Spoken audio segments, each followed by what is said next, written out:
Ysidron, and I'm the CEO of Epicurean Cigars. Well, I've been in the industry for about 28 years. Believe it or not, this is my 40th convention. I started coming here with my dad when I was a kid. He was a CEO for Savinelli for many years, and started coming as a child to help out the show. So I've been doing this for a long time. I've been making cigars for about 28 years.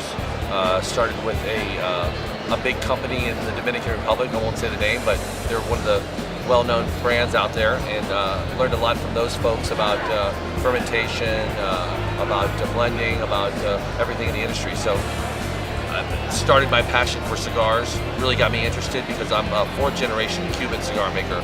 My great-grandfather made cigars in Havana, his father made cigars in Havana and Miami, and of course my dad was involved with cigars in Heights.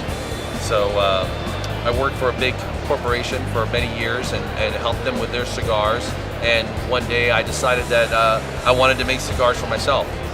So I started Epicurean Cigars with food in mind. I'm a foodie.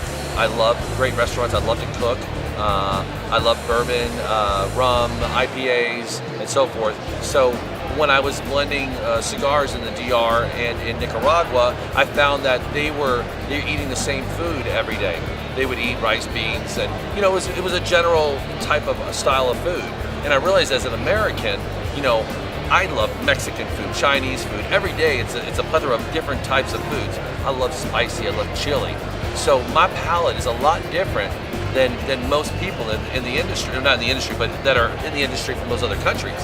So I make cigars that really are made for an American palate. I do not make Cuban cigars. I do not make Cuban style cigars. I make cigars for Americans and for the American palate. So when you light up one of my cigars, it's hitting all sides of your palate.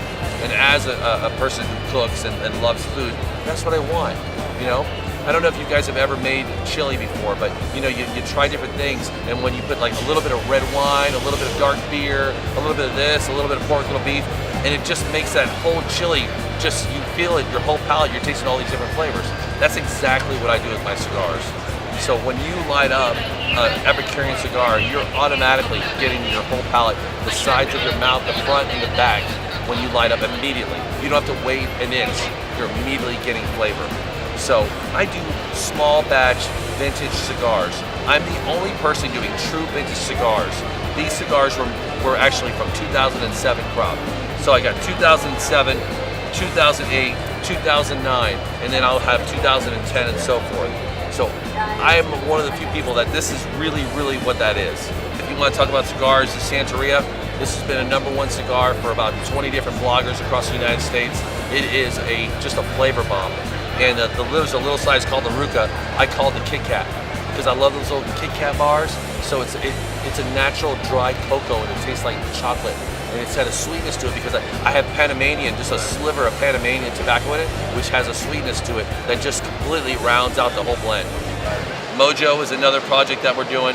Mojo is a full high-octane cigar, but it's aged tobacco. So, a lot of times when you have a full octane cigar, it hurts you right here. You start getting that feeling in your throat, you feel a little sick. The aged tobacco doesn't do that. So you can take a Ligero and you can age it for 3 years, and it brings it down, so all you're getting is flavor. So while it is strong, it's not the strong that's going to kill you and make you feel sick. So, and last but not least, I'm doing the Santeria chicken bones. So it's a Santeria blend in this small size. It's a 10-pack. It's long filler, it's got a binder on it, and it has the blend broken down to the percentages of the Santeria.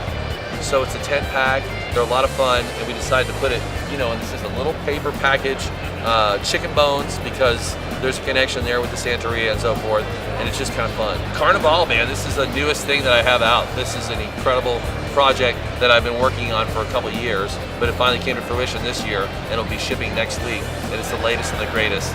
And I'm sure it's going to be on everybody's list for this year because it is another full palette.